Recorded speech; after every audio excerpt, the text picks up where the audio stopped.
Should OKC make a trade? Simple yes or no question, but of course there's more context always in these type of questions. We just saw the OKC Thunder beat the Celtics pretty convincingly. They almost gave away the game in the fourth quarter, but they still held out strong and won it. It was a 4-point game. OKC was up big. They was up pretty convincingly. No, that's what I said. They were throwing in the fourth. OKC almost, sold the game in the fourth, but they ended up winning the game. Convincingly didn't sit right with me, but we can go on. It wasn't convincingly. Riv, this is for you first. Should OKC make a trade? And if they should, what type should they make? I don't think it's an easy, and you just mentioned, I don't think it's an easy, simple yes or no, because I think OKC is trending in the right direction. I think they're one of the few teams with one max player who's really young, and a bunch of really young, talented players that just complement him well. And I think with him, between him, Shet, J-Dub, they produce, and shout out to Mark, their coach, they produce the top 6 offense and top 6 defense in the league. They're one of the best at getting steals, deflecting. They play well. Offensively, they run through SGA. But Shaq can get his, too. Shaq can pop out, hit the 3-ball, can handle in transition. And J-Dub is no sneaky guy, too. When he gets in his mode, and I think it's interesting because this is a team that's kind of riddled with so much talent, so much draft capital. They can make any move in the league right now to get any star. I think I would say – if the right move approaches, yes. I think for a player like Lauri, who's been circling around, that would be good. For a player like Donovan Mitchell, if he decides he wants to re-sign with OKC, I think that would be good because I think SGA and Don are like a beautiful backcourt. I think Lauri fits perfectly. He's a guy who can play at any level, can also defend, so that brings in. But I don't think they're in a position where they need to make a move. I think if the right move is available, they should pull the trigger. I think they're in that position where they can either wait and see how this young core plays in the playoffs, wait and see how they produce. Because this is still a fresh core. They were in the play-in last year. No Shet. This is year 2, J-Dub. They got a lot of talent. Cason Wallace is also another one who's been amazing. He's been efficient. I was telling you about him. That is your dog. I will give you that. Appreciate that. Sure, Appreciate that. Offensively, he's been as efficient as he can come as a rookie. Defensively, he is a dog. Lou Dortz, he's not the greatest offensive player, but defensively, Dortz Chamber, you know how he gets. So I think this team is in a great position to kind of just wait.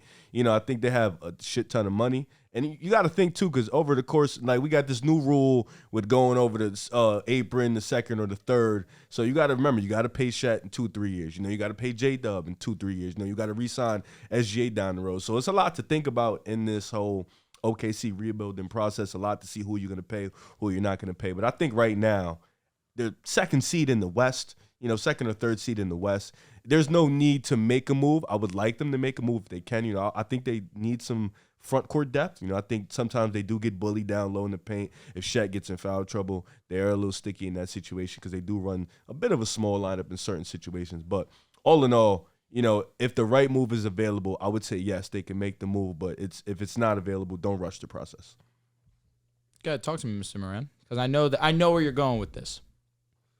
You know where I'm going with this. I do. I tweeted it last night. This is a crazy question. No, I had to cover my mouth because I was about to laugh mid your monologue, and you didn't deserve that. Yeah, that was a crazy question. Funny shit. I think you need to be patient with OKC and with this young core. You need to be patient because this is already the second seed in the West. The season's not over. They can very well get the first seed still. Yep. They're in the running. They're only one game back behind Minnesota. I think it's too much to ask a young team to bring in an established all-star player to this team and ask them for it to gel. Lauri Markkanen is the name that pops up the most. I've also heard Pascal Siakam. Lauri Markkanen would be a better fit, but you have to think about more than just fit and basketball stylistic preferences, because with Lauri Markkanen, if you trade for him, this is somebody that right now in Utah, he's getting a 25% usage percentage. That would be second most on OKC. Even though he is an off-ball player, that is still a lot to ask for a team to just bring in Lauri Markkanen and try to fit, because now you have to start running plays from him. You have to start running sets for him, and that probably takes away from SGA's usage. Pascal Siakam from Toronto, somebody that needs the ball in his hands, so you're taking that opportunity away from Jalen Williams. Not only that, but Lauri Markkanen is due for a payday in a year and a half. Pascal Siakam is due for a payday this offseason. Those are two players that are very much looking at what their market could be and they want to maximize their money. And I'm not a fan of teams getting players on deals that are close to expiring, because now you don't know if they're fully bought in on the team. And sometimes they just are bought in on getting their numbers and getting paid once free agency comes along. SGA is an all-NBA player. He's a superstar. Jalen Williams is going to be an all-star one day. Chet Holmgren is going to be an all-star one day. You already have the foundation to win a championship. You just have to be patient. I think the move they should make, because I do think they need to make a trade, but they don't need to make a trade for a big-time name. I would like them to go out and get Alex Caruso.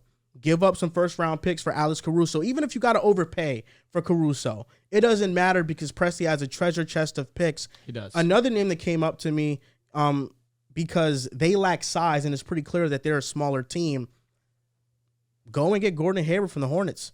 I think Gordon Hayward would fit in perfectly with this team. He can shoot. He can play make. He can take you off the dribble. He's a solid defender. He's a great team defender. And if somebody like that is implemented into this team and he's either coming off the bench or starting, and now you have SGA, Dort, Hayward, Williams, and Chet, I think it makes that lineup much more better. So I would get a player around the edges that helps you. I wouldn't get a star player to this team. So I would make a trade, but not a big splash trade. You want to talk, Dels? I think I see both sides of it, because you would like to see one playoff series, one playoff run, and kind of, establish your weaknesses there and go from there. Because if you do make a move now or at the deadline, you're basically locking yourself into that player, assuming it's, a big name like a Lauri or Pascal. To be fair, I think Lauri is the pretty clear move over those two guys. That was my New Year's resolution. And the team is a little bit small, although Chet, of course, being that unicorn at 7 foot, being able to handle the ball, they don't really have much depth behind them that have size. But I do look at this Thunder team, and they are young, right? SGA, Chet, Jalen Williams. But that wouldn't stop me from going and getting another player that fits with these guys. Because the hardest thing to do in a rebuild, to me, is finding that 1A player, finding your MVP type player. You got that in SGA. The next thing to do is, okay, who's that person you can pair with to be that number 2? They found a perfect number 2 in Chet. And they probably also found their number 3 in Jalen Williams, who was, just runner-up to Rookie of the Year, made a crazy run the last couple months of the season, two-way player, had a clutch basket over Jason Tatum last night to really secure the game. He's improving. So you have 3 players who are really your core, and let alone all of the other pieces they've drafted between Cason Wallace, Lou Dort, Isaiah Joe, who they picked up off like waivers, I want to say. Philly cut him.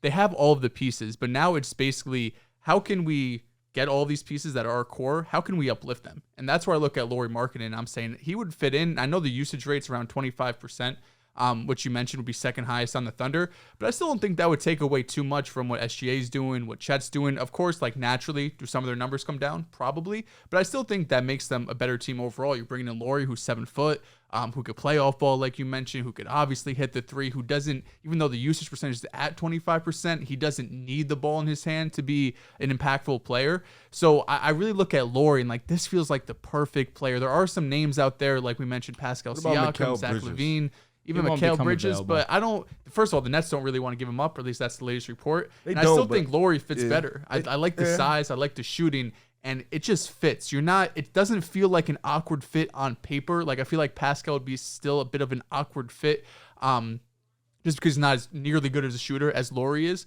So I still look at that move saying, I know how good you are, how young you are. They won 6 in a row now over some of the best teams in the NBA. It doesn't feel like it's needed to make a move. But it just feels like such a natural fit for me, where you have all of these draft picks and all of these assets. We've already seen this past season, they ran out of roster spots where they had to kind of just get off players, didn't have enough players, or didn't have enough roster spots for all the players they wanted. So at some point, you're going to have to move these draft picks or players and kind of condense the roster a bit. So I think Lauri Markkanen feels like a pretty clean and obvious move on the OKC. Just to add to your point, Mr. Dels, on catch and shoot threes, he gets almost 8 a game. He's shooting almost 39% from 3. So it would be a perfect fit. You mentioned the usage rate. I think that we have seen that he does not need the ball in his hands to obviously be successful. SGA is going to be the primary ball handler. You saw it last night.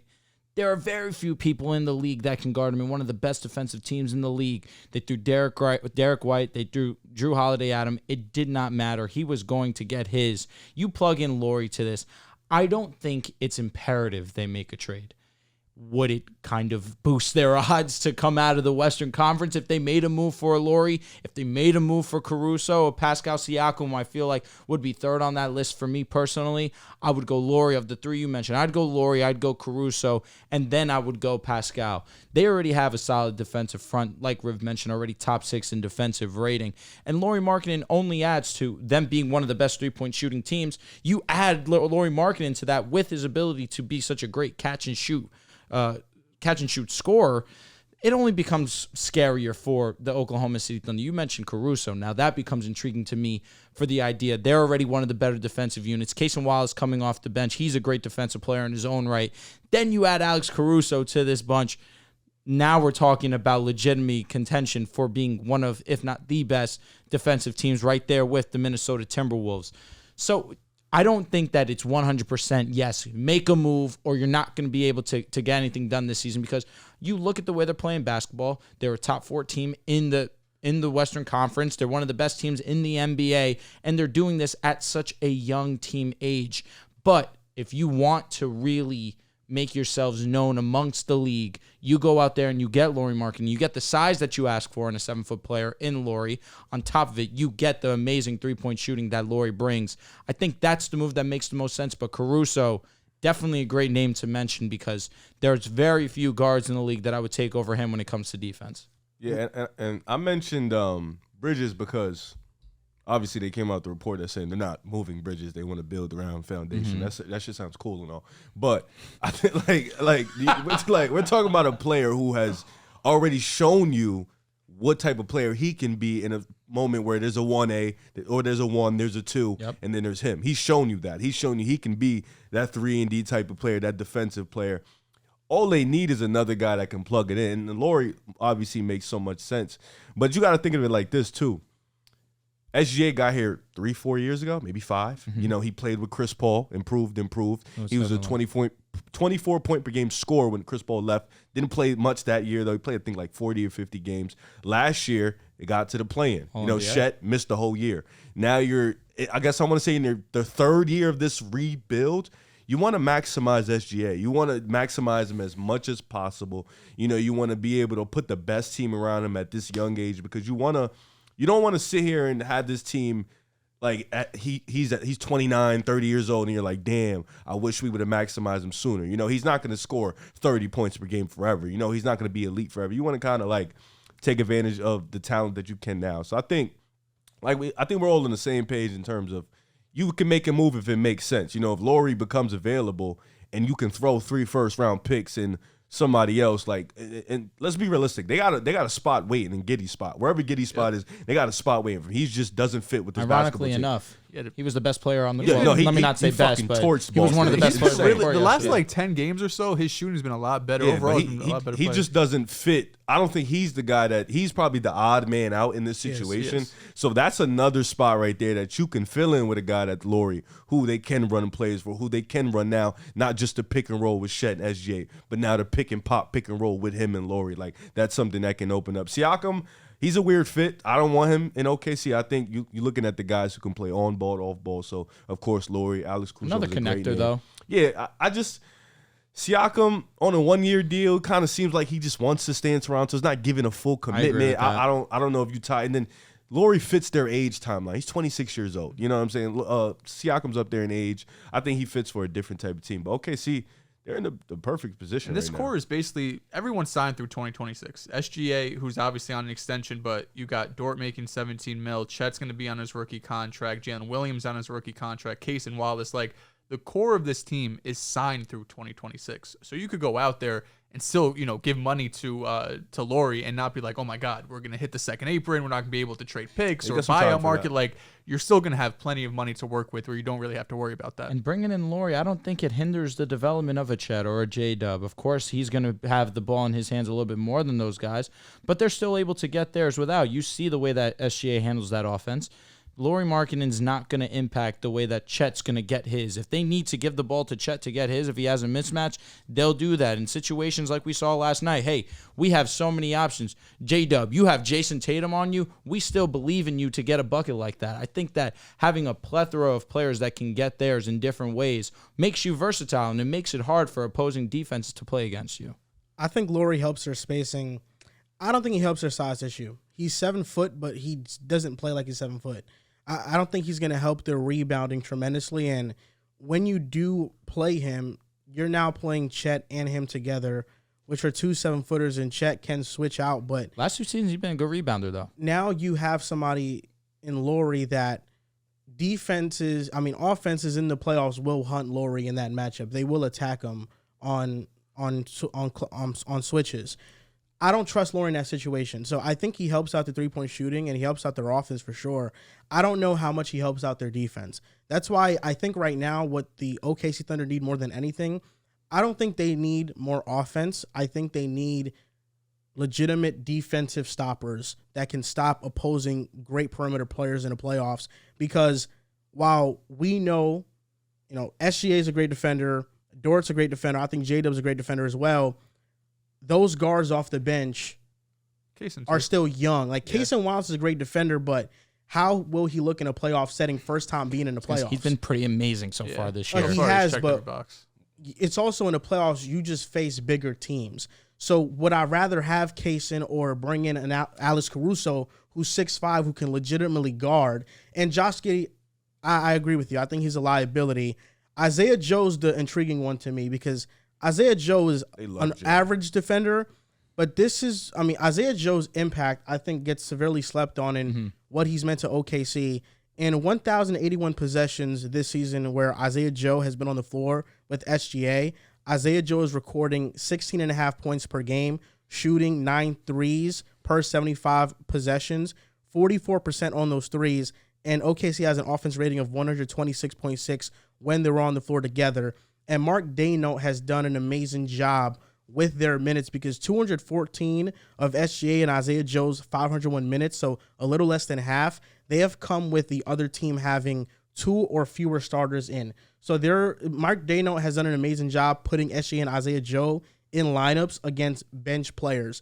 And the production has been through the roof. They're plus 26.5 in those minutes. But even when 4 more starters are in, that lineup is still a positive lineup. Isaiah Joe has really brought life to their spacing. And I think right now their best lineup is SGA, Jalen Williams, Isaiah Joe, Chet, and I'm missing one more, and Dort. But I think that they need a little bit more defensive depth. And that's why I would trade for some bigger guards. I think they need bigger guards because I love Chet in the center role. I don't really think that he needs to stop playing center as much. And like I said, I don't know if Lauri helps out the rebounding so much. And the rebounding, offensive rebounding wise, they're terrible. But defensive rebounding, they're around average. They're 17th in defensive rebounding, so a little less than average. But I think if you get some bigger guards in there or a bigger wing, that can help out your rebounding too. It's kind of a crutch because I was thinking while you were talking like they need a defensive big. I was thinking of Nick Claxton. I was legitimately thinking of that's a guy. If they put him at the 5, they put Chet at the 4. Yeah, that's a scary lineup. But here's the difference. Here's the thing. Like the problem, SGA and J-Dub, they love the inside game. They love to be in the paint. They love to, be at the mid-range. And because Chet's at the 5, because although Dortz is left wide open, when they put Joe in there, they have so much space in the paint or in the mid-range game. If you bring Lauri in there, now that's a 5-out offense. That's an offense that you give SGA clearance to the rim. You give J-Dub clearance to the rim, and I think that's like part of their game. So it's tough for sure because you do need 17th rebound is nuts, and then you play teams. The thing about the West, though, outside of Minnesota and Denver, it's not many teams that are really like their front court is like a big interior. Like the Clippers is a fine matchup for them. Their front court is small. The Warriors, fine matchup for them. The Pelicans is not a crazy matchup because Valanciunas is gonna get outplayed. He's gonna get played off the court anyways.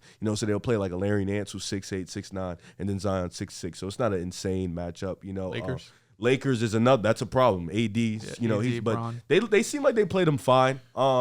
But there isn't like in the East is more of the issue. You got Philly, you got the Heat, you got Boston, you got Milwaukee. Like those are the interior defense. In the West is kind of more perimeter oriented and stuff like that. So I think they'll be all right. Once again, this is a learning experience. If they get to the playoffs, it's really interesting to see how they're gonna look. The lineup with Lauri, if I'm not mistaken, would be SGA, it'd be Dortz, it'd be J-Dub, it'd be Lauri, and then it'd be Chet. That sounds perfect to me. Offensively, yeah. And defensively, it's fine too. You have enough defenders around Lauri too. Lauri's not a bad defender. He's just. I just don't think Lauri helps you in a matchup against Anthony Davis. I don't think he does. No, Chet obviously as the roamer or waiting around the. I'm saying the size. Caruso's not doing that. The size right now, OKC struggles with rebounding and with size. I think Lauri helps out their spacing offensively. But even though he's 7 foot, I don't think he helps them in those size matchups. I don't think that he helps them in a matchup against Jokic or Anthony Davis. So I think does? Yeah, I mean, there's not many people that do. But there are players that are stronger that at least have a strong base that can kind of take on that impact and still have Chet behind them and roam around. Andre Drummond. I think they need somebody. They need a backup center, but. There's no backup center on the trade market that you can just get right now.